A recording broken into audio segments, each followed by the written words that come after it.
Hello students, welcome back to my channel Chemistry with Priya. I hope आप लोगों को मेरी वीडियो समझ में आ रही हो। अगर समझ में आ रही हो तो कमेंट ज़रूर कीजिएगा ताकि मुझे भी पता चले कि आपको मेरी वीडियोस कितनी समझ में आ रही हैं।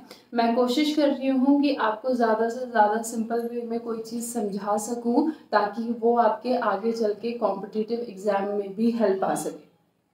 क्लियर। सो आज का जो हमारा टॉपिक है वो एक्चुअली कुछ नया है और कुछ पुराना। ठीक है। उस टॉपिक में कुछ चीजें तो आपको ऐसा लगेगा अरे ये तो हमने 9th में भी पढ़ा था, ठीक है, लेकिन था क्या वो याद नहीं है। और कुछ बच्चे होंगे जिनको याद भी होगा, ठीक है, लेकिन वो उसको लर्न के फॉर्म में याद होगा, समझने के फॉर्म में याद नहीं होगा। ठीक है। तो ऐसे टॉपिक आज हम लोग पढ़ने वाले हैं जिसमें कुछ पुराने टर्म्स हैं और कुछ नए टर्म्स हैं। और जो नए टर्म्स हैं वो तो अगर समझेंगे नहीं तो आप अपना सिर खुजाने लगोगे। ठीक है। आप कहने लगोगे कि ये है क्या, हम इसको कैसे सॉल्व करें।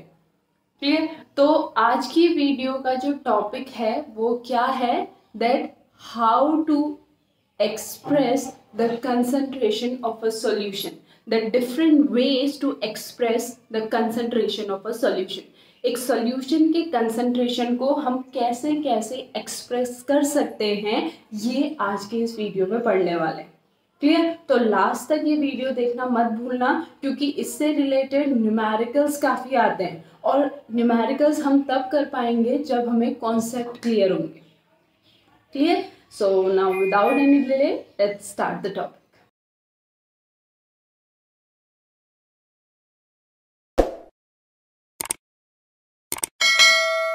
Okay, so first of all हमें ये पता होना चाहिए कि सॉल्यूशन क्या है, उसके बाद हम सॉल्यूशन के कंसंट्रेशन को एक्सप्रेस करने की बात करेंगे। तो first of all we have to know that what is a solution. Solution आखिर है क्या, ठीक है। So the definition is, it is defined as a homogeneous mixture of two or more chemically non-reacting substances.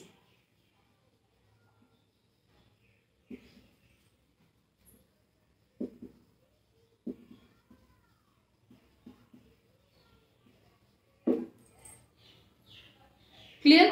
दो या दो से ज्यादा कोई केमिकली नॉन रिएक्टिंग सब्सटेंसेस है जो आपस में केमिकली रिएक्ट नहीं करते हैं, ऐसे सब्सटेंसेस का जो होमोजेनस मिक्सचर है वो हमारा क्या कहलाता है, सॉल्यूशन कहलाता है।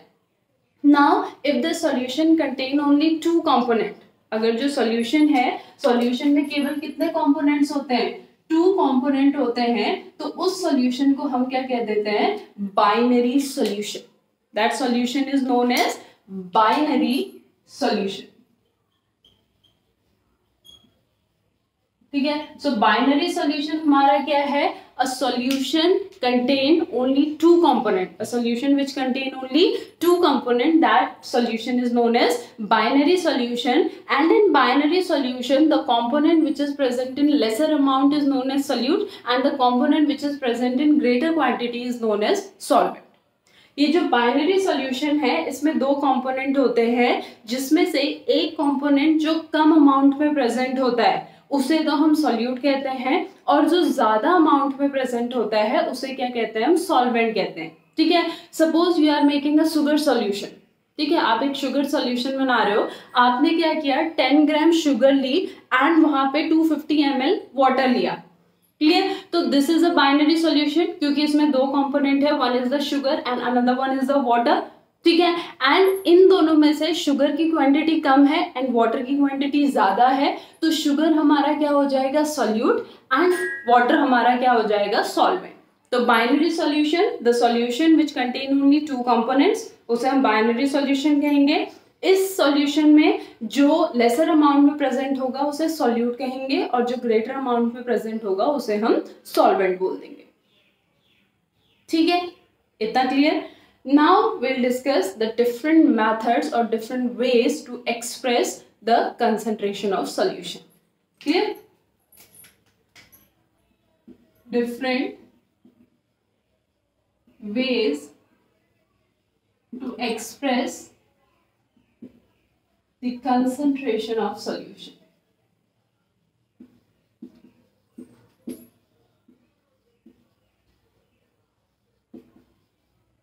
ठीक है, तो इसमें जो सबसे पहला है वो है हमारा mass percentage. Mass percentage. Now what is mass percentage? Mass percentage of a solute in a solution is the mass of that solute in gram present in 100 gram of the solution. 100 gram solution में solute का कितना मास ग्राम में present है वो उस solute का क्या होगा, मास परसेंटेज. जो 100 ग्राम सॉल्यूशन है उस 100 ग्राम सॉल्यूशन में जो सॉल्यूट है वो कितना ग्राम प्रेजेंट है वो उस सॉल्यूट का क्या कहलाएगा, मास परसेंटेज. क्लियर. तो मास परसेंटेज की डेफिनेशन क्या होगी यहाँ पे, that mass percentage of a solute in a solution is the mass of the solute in gram present in 100 gram of solution.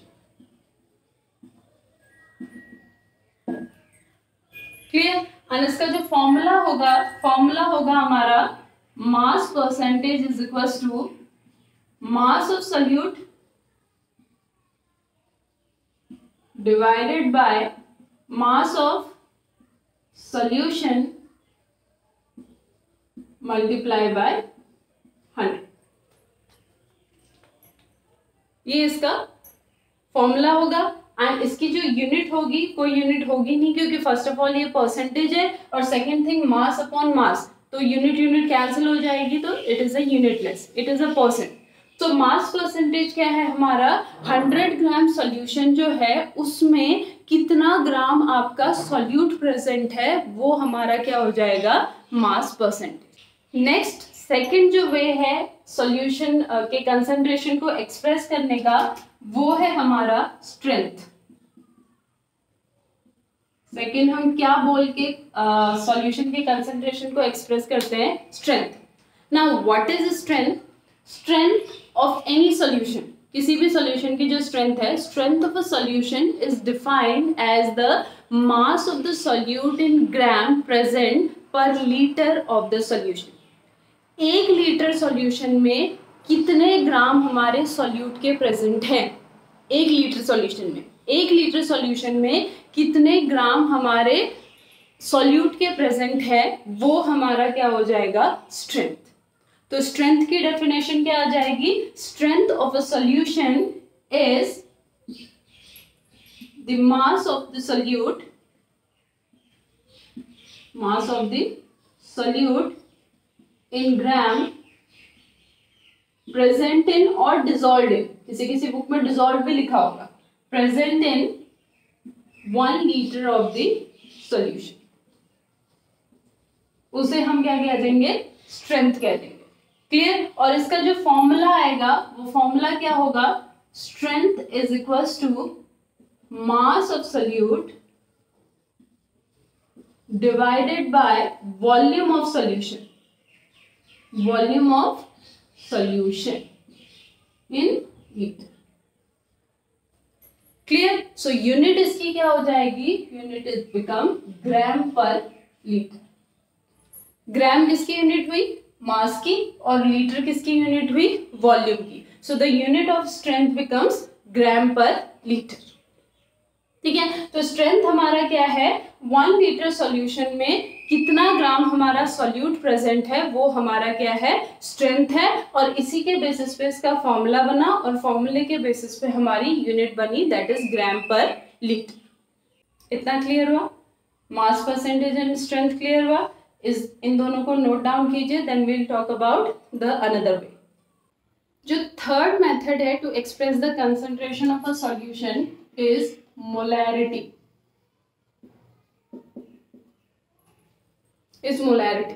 अब मोलैरिटी क्या है, molarity of a solution is defined as the number of moles of the solute present per liter of the solution. 1 litre solution में कितने number of mole solute के present है वो उसकी क्या होती है, मोलैरिटी. हमने क्या कहा, 1 लीटर जो सॉल्यूशन है उसमें कितने ग्राम आपका क्या प्रेजेंट है, सॉल्यूट प्रेजेंट है, तो वो हो जाएगा स्ट्रेंथ. लेकिन 1 लीटर सॉल्यूशन में हमारे कितने नंबर ऑफ मोल्स प्रेजेंट है सॉल्यूट के, वो हमारी क्या हो जाएगी, molarity. So basically molarity is the relationship between number of moles and volume. ठीक है. So molarity हमारी क्या हो गई, molarity of a solution is defined as the number of moles of solute present per liter of the solution. Of the solution. ठीक है. And इसके basis पे इसका जो फॉर्मूला आएगा, it is represented by capital M. Molarity को हम capital M से रिप्रेजेंट करते हैं. Capital M equals to number of moles of solute divided by volume of solution in litre. ठीक है. एंड इसी के बेसिस पे जो इसकी यूनिट आएगी वो आएगी मोल पर लीटर. ठीक है. बिकॉज नंबर ऑफ मोल्स वो उसकी यूनिट हो जाएगी mole. Quantity of any substance that is mole divided by litre.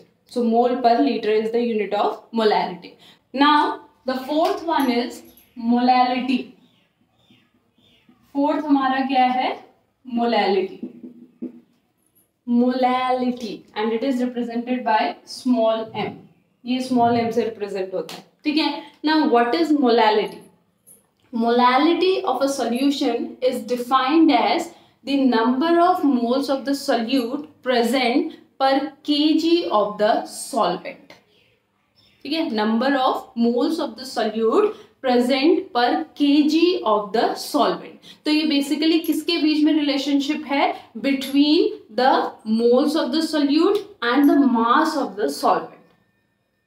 ठीक है. मोल्स ऑफ द सॉल्यूट पर केजी यानी एक केजी सॉल्वेंट जो है या 1000 ग्राम जो सॉल्वेंट है, उस 1000 ग्राम सॉल्वेंट में सॉल्यूट के कितने नंबर ऑफ मोल्स प्रेजेंट है, वो हमारा क्या आ जाएगा, मोलैलिटी.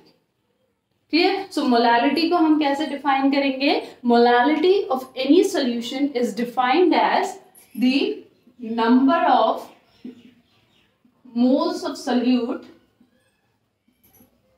प्रेजेंट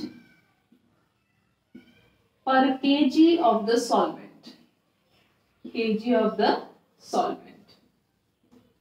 ठीक है. और इसका जो फॉर्मूला हो जाएगा स्मॉल m इक्वल्स टू, वो हो जाएगा number of moles of solute divided by mass of solvent in kg. और इसकी जो यूनिट हो जाएगी वो क्या हो जाएगी, मोल पर केजी. ठीक है. सो number of moles of solute per liter of the solution, molarity. Number of moles of the solute per kg of the solvent, molarity. Molarity capital M, molality small m. ठीक है.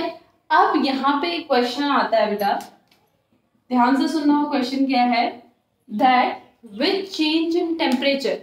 ठीक है. with temperature, अगर हम temperature को change करते हैं तो out of molarity and molality which remain constant and why. ठीक है. टेम्परेचर चेंज करने से एक सॉल्यूशन की मोलैरिटी या मोलैलिटी में से क्या चीज चेंज होगी या क्या चीज कांस्टेंट रहेगी, और अगर कोई चीज कांस्टेंट रहेगी इन दोनों में से तो वो क्यों रहेगी. क्वेश्चन क्लियर हुआ. अगर हम टेम्परेचर चेंज करते हैं तो टेम्परेचर चेंज करने से मोलैलिटी या मोलैरिटी में से कोई ऐसी चीज है क्या जो कांस्टेंट रहे, और अगर वो कांस्टेंट रहती है तो वो क्यों रहती है. क्वेश्चन क्लियर हुआ. ओके. नाउ आंसर सुनिए. Let us suppose one example of sugar solution. ठीक है, हम शुगर सॉल्यूशन का एग्जांपल लेते हैं. Now in sugar solution the solute is sugar and the solvent is water. Clear. Now हमने क्या किया, आपका 1 लीटर सॉल्यूशन बनाया, शुगर सॉल्यूशन. ठीक है, 1 लीटर शुगर सॉल्यूशन बनाया और इसको हमने हीट करना स्टार्ट किया. क्लियर, इसको हमने हीट करना स्टार्ट किया. ठीक है, सपोज जो शुगर के यहाँ पे नंबर ऑफ मोल्स थे, ठीक है, जो शुगर के नंबर ऑफ मोल्स थे, सपोज वो 30 थे, सपोज. ठीक है, जो शुगर के नंबर ऑफ मोल्स थे वो 30 थे. ठीक है, स्टार्टिंग में शुगर के नंबर ऑफ मोल्स 30 थे. तो मोलैरिटी यानी कैपिटल एम क्या हो जाएगा, number of moles that is 30 upon 1 litre. 30 upon 1 litre यही होगा, क्योंकि 1 लीटर सॉल्यूशन है. ठीक है, और मोलैलिटी क्या होगा, molality equals to 30 upon mass of the solvent. ठीक है, मास ऑफ द सॉल्वेंट. तो मास ऑफ द सॉल्वेंट, जो मास है वाटर का, सॉल्वेंट यहाँ पे क्या है, सॉल्वेंट वाटर है, तो वाटर का मास कितना होता है, 18 ग्राम. वाटर का मास 18 ग्राम होता है. तो अगर हम उसको केजी में कन्वर्ट करते हैं तो केजी में कन्वर्ट करने के लिए वो क्या हो जाएगा, 0.018 केजी. यही तो होगा मास of the solvent. Mass of the solvent यही होगा ना. ठीक है, ओके. अब हमने इसको हीट करना स्टार्ट किया.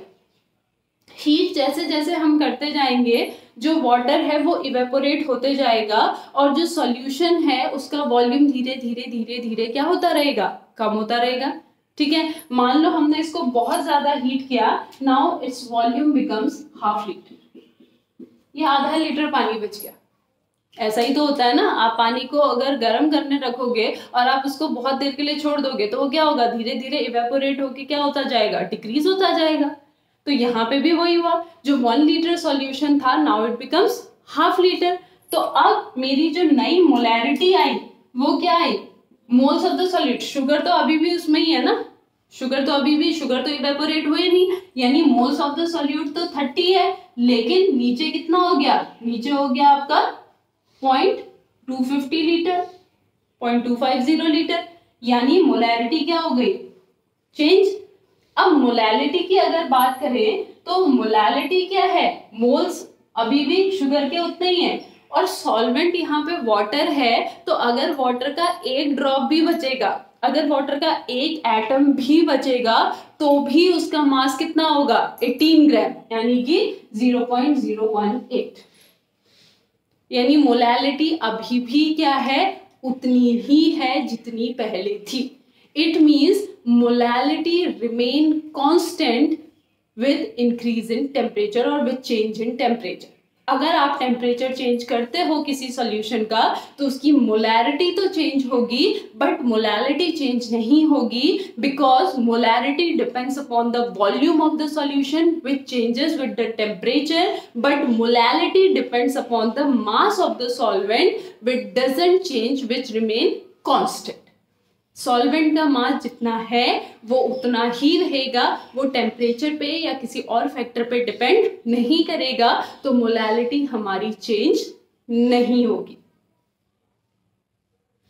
क्लियर. सो कंसंट्रेशन, सॉल्यूशन के कंसंट्रेशन को एक्सप्रेस करने के लिए मोलैलिटी और मोलैरिटी में से क्या ज्यादा प्रेफर किया जाता है, molality, because molality doesn't changes with temperature. Clear, इतना क्लियर हुआ. Okay, note down this, then we will talk the next one. Fifth is normality. Normality capital N. ठीक है, normality capital N. Now what is normality? Normality of any solution is defined as the number of gram equivalent of the solute present per litre of the solution. जो हमारा solution है, 1 litre हमारा solution है, उस solution में solute के कितने number of gram equivalent present होंगे, वो उसकी क्या होती है, नॉर्मैलिटी. ठीक है, सो नॉर्मैलिटी क्या है हमारा, number of gram equivalent of solute present per liter of the solution is known as normality. उसको हम क्या कहते हैं? नॉर्मेलिटी कह देते हैं. ठीक है, तो नॉर्मेलिटी का फॉर्मूला क्या हो जाएगा? Number of gram equivalent of solute divided by volume of solution in litre. और इसी के बेसिस पे इसकी यूनिट क्या हो जाएगी? ग्राम इक्विवेलेंट पर लीटर. ये तो हमारी नॉर्मेलिटी है. ठीक है, अब यहाँ पे पहली बात तो ये नॉर्मेलिटी नया टर्म है. ठीक है, नॉर्मेलिटी है क्या? 1 लीटर सॉल्यूशन में सॉल्यूट के कितने ग्राम इक्विवेलेंट्स प्रेजेंट है, ये हमारी नॉर्मेलिटी है. अब बात आती है भैया ग्राम इक्विवेलेंट है क्या? क्योंकि मोल्स तो हमें पता थे क्या है, तो ये ग्राम इक्विवेलेंट क्या है? तो जो ग्राम इक्विवेलेंट है ना बेटा, ग्राम इक्विवेलेंट ये ऐसा कुछ नहीं है, भयंकर कुछ नहीं है. ठीक है, ग्राम इक्विवेलेंट क्या है? ग्राम इक्विवेलेंट है आपका मास ऑफ सॉल्यूट इन ग्राम. जो सॉल्यूट है उसका मास ग्राम में divided by equivalent mass. Equivalent mass. ठीक है, ग्राम इक्विवेलेंट क्या है? मास of the solute in gram divided by equivalent mass. ठीक है, अब आप कहोगे मैम ये नया टर्म और ले आए आप, इक्विवेलेंट मास. ठीक है, अब इक्विवेलेंट मास हम कैसे फाइंड आउट करेंगे? ठीक है, तो अब बात करेंगे हम किसकी? इक्विवेलेंट मास की. और बेटा ये बहुत इंपॉर्टेंट है, तो इसको ध्यान से सुनना. ठीक है, इक्विवेलेंट मास हमारा क्या है? हमारा किसी भी सब्सटेंस का equivalent mass of any substance is equal to the mass of that substance which displaces or which can combine with exactly 1 gram of hydrogen or 8 gram of oxygen or 35.5 gram of chlorine. किसी भी substance का वो मास जो exactly किसके साथ combine हो रहा है या किसको डिस्प्लेस कर रहा है. दोनों चीज, कंबाइन भी हो सकता है या उसको डिस्प्लेस भी कर सकता है. किस किस चीज को? या तो 1 ग्राम हाइड्रोजन को, अगर हाइड्रोजन नहीं है तो वहां पे वो ऑक्सीजन के साथ रिएक्ट करके या तो उसके साथ रिएक्ट कर रहा है या फिर उसको डिस्प्लेस कर रहा है. कितने ग्राम ऑक्सीजन को? 8 ग्राम ऑक्सीजन को. या फिर 35.5 क्लोरीन के साथ या तो कंबाइन हो रहा है या फिर उसको डिस्प्लेस कर रहा है. ठीक है, सो इक्विवेलेंट मास की डेफिनेशन क्या आ जाएगी? Equivalent mass of any substance is the mass of the substance which displaces or which can combine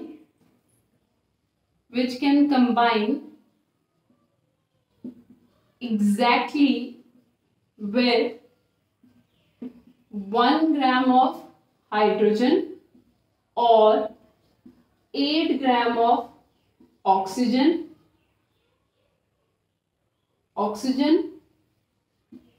और 35.5 ग्राम ऑफ क्लोरीन. ठीक है, वो मास किसी भी सब्सटेंस का जो इन तीनों में से किसी के साथ कंबाइन हो रहा है या उसको डिस्प्लेस कर रहा है, वो उस चीज का क्या होगा? Equivalent mass. वो उसका इक्विवेलेंट मास होगा. ठीक है, let us take one example.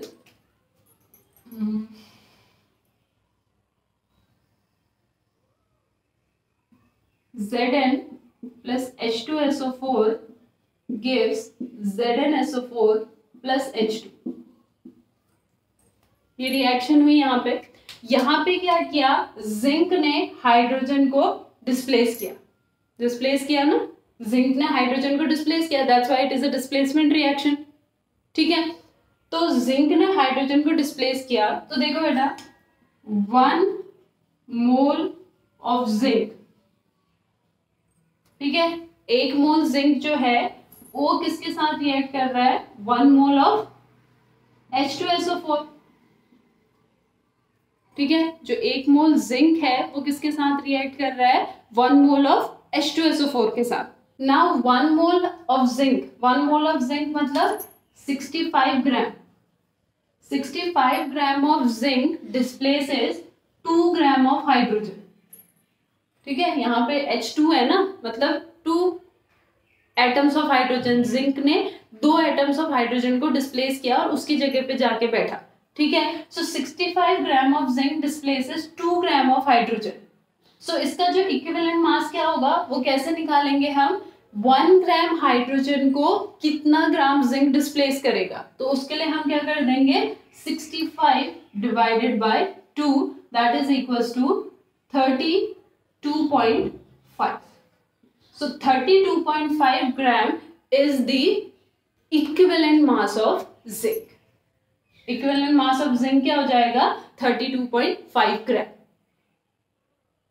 इतना क्लियर हुआ, ठीक है। सो इक्विवेलेंट मास किसी भी सब्सटेंस का क्या है, that mass of the substance which can combine और विच displaces exactly 1 gram of hydrogen or 8 gram of oxygen or 35.5 gram of chlorine। Clear, ये हमारा क्या होता है इक्विवेलेंट मास का कॉन्सेप्ट। नाउ अब मैं कुछ आपको फॉर्मूले बताऊंगी जिन फॉर्मूले के बेसिस पे आपको ये रिएक्शंस नहीं देखनी पड़ेंगी, सिंपली उन फॉर्मूले के बेसिस पे आप किसी भी सब्सटेंस का इक्विवेलेंट मास निकाल लोगे, ठीक है। सो 1 बाय 1 वो फॉर्मूले देखिए। सबसे पहला आएगा equivalent mass of an element, किसी भी एलिमेंट का इक्विवेलेंट मास मैं कैसे फाइंड आउट कर सकती हूँ। So equivalent mass of the element is equals to atomic mass, उस एलिमेंट का जो एटॉमिक मास होगा, जैसे जिंक था, जिंक का एटॉमिक मास कितना था 65, ठीक है, तो जिंक का इक्विवेलेंट मास निकालने के लिए मैं क्या लिखूंगी, उसका atomic mass, atomic mass divided by the valency.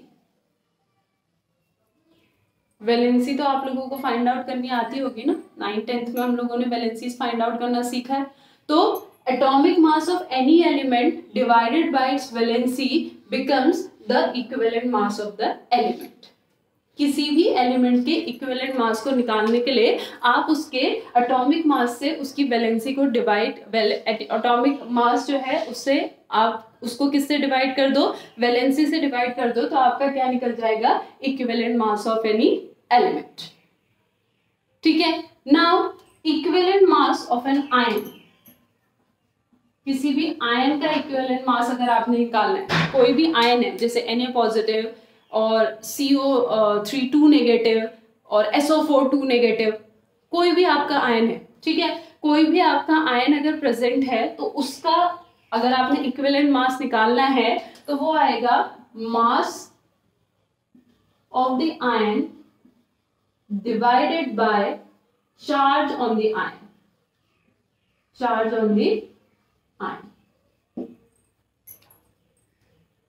ठीक है, मास of the ion divided by charge on the ion. For example अगर आपने CO3 2 नेगेटिव का निकालना है, ठीक है, तो पहले तो आप इसका मास निकालोगे, इसका मास कैसे निकलेगा 12 + 3 × 16, ठीक है, 12 + 3 × 16 एंड डिवाइडेड बाय 2, बिकॉज इसके ऊपर जो चार्ज है वो कितना है हमारा 2। So equivalent mass of any ion is equals to mass of that ion divided by charge present on the ion।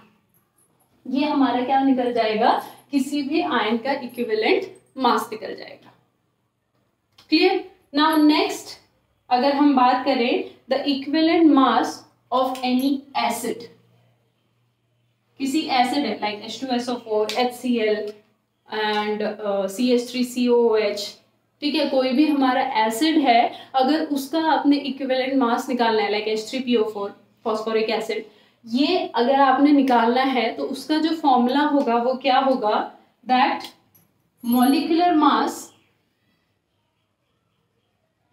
जो एसिड का मॉलिक्यूलर मास होगा, लाइक HCl होगा, तो वो कितना होगा 35.5 plus 1 that is 36.5. So molecular mass of that acid divided by basicity of acid, acid की basicity. अब बेसिसिटी क्या होती है किसी भी एसिड की? जो एसिड हमारा प्रेजेंट है उस एसिड के एक मॉलिक्यूल में कितने डिस्प्लेसेबल हाइड्रोजन आयन प्रेजेंट है, H पॉजिटिव आयन प्रेजेंट है, वो उसकी बेसिसिटी होती है. ठीक है. For example in case of HCl कितने H पॉजिटिव आयन एक मॉलिक्यूल दे सकता है हमें? 1. तो इसकी बेसिसिटी कितनी हो जाएगी? 1. इन H2SO4 एक मॉलिक्यूल हमें 2H पॉजिटिव आयन दे सकता है, तो इसकी बेसिसिटी कितनी हो जाएगी? 2. ठीक है. So what is basicity? Basicity is the number of displaceable H positive ion in one molecule of the acid. वो हमारी बेसिसिटी होती है. ठीक है. सो एसिड का इक्विवेलेंट मास कैसे निकलेगा? Molecular mass divided by the basicity. ठीक है. नेक्स्ट, बेस का अगर हमें निकालना है, किसी भी बेस का अगर आपने इक्विवेलेंट मास निकालना है, तो उसका जो फॉर्मूला बनेगा वो क्या बनेगा? Molecular mass divided bye acidity. Now what is acidity? Acidity of any base is the number of displaceable OH negative ion in one molecule of the base. Base के एक मॉलिक्यूल में कितने OH नेगेटिव आयन डिस्प्लेस हो सकते हैं, वो उसकी क्या होगी? Acidity. Let us example MgOH whole twice. तो ये कितने OH नेगेटिव आयन हमें देगा सॉल्यूशन में? एक मॉलिक्यूल 2 OH नेगेटिव आयन. तो इसकी बेसिसिटी कितनी, सॉरी एसिडिटी कितनी हो जाएगी? 2. तो एसिड की बेसिसिटी, बेस की एसिडिटी अपोजिट हो जाएगा. ठीक है. Equivalent mass of any element, equivalent mass of ion, equivalent mass of acid, equivalent mass of base. अब मैं बताती हूँ आपको equivalent mass of any oxidising और रिड्यूसिंग एजेंट. ठीक है. अगर हमने क्या निकालना है, किसी ऑक्सीडाइजिंग या फिर रिड्यूसिंग एजेंट की अगर हमने क्या निकालनी है, इक्विवेलेंट मास निकालना है, तो हमारा फॉर्मूला क्या होगा? ठीक है. ऊपर तो देखो बेटा, आपने अभी तक 4 जो फॉर्मूले पढ़े सब में ऊपर साइड मास आ रहा है, मास मास मास मास मास. तो यहां पे भी क्या आएगा? Molecular mass of that substance. ठीक है. ऑक्सीडाइजिंग एजेंट की निकाल रहे हो या फिर रिड्यूसिंग एजेंट की निकाल रहे हो, जिस भी एजेंट की निकाल रहे हो उसका मॉलिक्यूलर मास. ठीक है. Divided by number of electrons gain और लूज बाय वन मॉलिक्यूल. जो एक मॉलिक्यूल है ऑक्सीडाइजिंग और रिड्यूसिंग एजेंट का, वो कितने नंबर ऑफ इलेक्ट्रॉन लूज कर रहा है या फिर कितने नंबर ऑफ इलेक्ट्रॉन गेन कर रहा है, उससे अगर हम उसके मास को डिवाइड कर देंगे तो वो हमारा क्या निकल जाएगा? इक्विवेलेंट मास ऑफ ऑक्सीडाइजिंग और रिड्यूसिंग एजेंट. ऑक्सीडाइजिंग एजेंट क्या होता है? जो दूसरे को ऑक्सीडाइज करता है, तो वो खुद रिड्यूस होगा तो वो इलेक्ट्रॉन लेगा. ठीक है. तो उसके केस में डिवाइडेड बाय क्या आ जाएगा? Electron gain. और रिड्यूसिंग एजेंट क्या होता है? जो दूसरे को रिड्यूस करता है, यानी कि वो खुद क्या होगा? ऑक्सीडाइज्ड होगा. खुद ऑक्सीडाइज्ड होगा तो वो इलेक्ट्रॉन देगा, मतलब electron lose by that. So equivalent mass of any oxidising और reducing agent is equals to molecular mass divided by the number of electron gain और लूज बाय वन मॉलिक्यूल. वो हमारा क्या निकल जाएगा? Equivalent mass of oxidising agent. ठीक है. अब यहां पे देखो बेटा, सबके केस में क्या है? जो इक्विवेलेंट मास है, ऊपर उसमें मास प्रेजेंट है और नीचे आपका अलग अलग चीज प्रेजेंट है. एलिमेंट में वैलेंसी, एसिड में बेसिसिटी, बेस में एसिडिटी. तो यहाँ पे इक्विवेलेंट मास का एक जनरल फॉर्मूला बन जाता है दैट इक्विवेलेंट मास, ठीक है, equivalent mass is equals to mass divided by x. अब ये x क्या होगा? ये डिपेंड करेगा कि आप इक्विवेलेंट मास किसका निकाल रहे हो.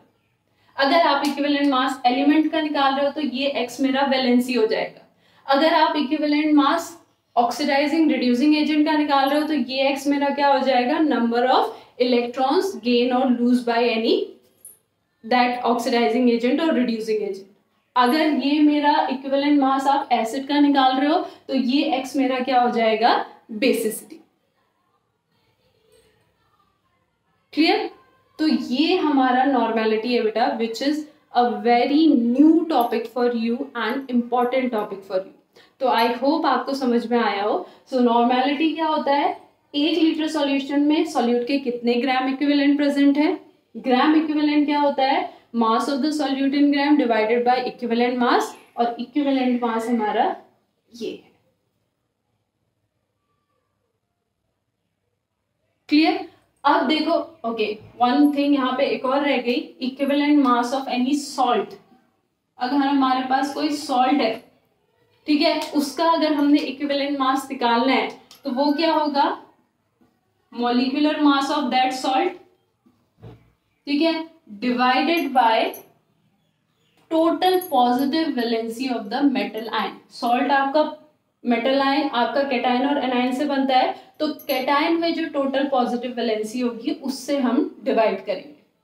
Clear? So total positive valency of metal ion,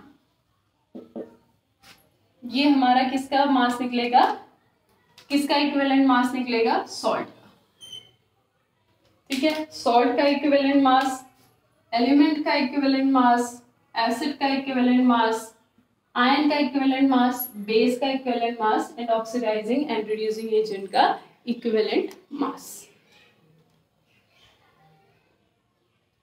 clear? तो ये हमारा क्या हो गया, नॉर्मेलिटी। अब एक और वे है जिससे हम किसी भी सॉल्यूशन के कंसंट्रेशन को एक्सप्रेस कर सकते हैं। Sixth way to express the concentration of a solution is mole fraction. Mole fraction, ठीक है, इज मोल फ्रैक्शन। अब मोल फ्रैक्शन क्या है, mole fraction of a solute in a solution is the number of moles of the solute present in total moles of the solution। ठीक है, यानी ये एक बेसिकली फ्रैक्शन है जिसमें हम क्या करते हैं, जिस भी कंपोनेंट का आपका मोल फ्रैक्शन निकाल रहे हैं उसके मोल से टोटल मोल्स को अगर डिवाइड कर दे तो वो हमारा क्या निकल जाएगा, मोल फ्रैक्शन। ठीक है, so mole fraction of any component in a solution, किसी भी कंपोनेंट का जो मोल फ्रैक्शन है वो क्या है, मोल्स ऑफ दैट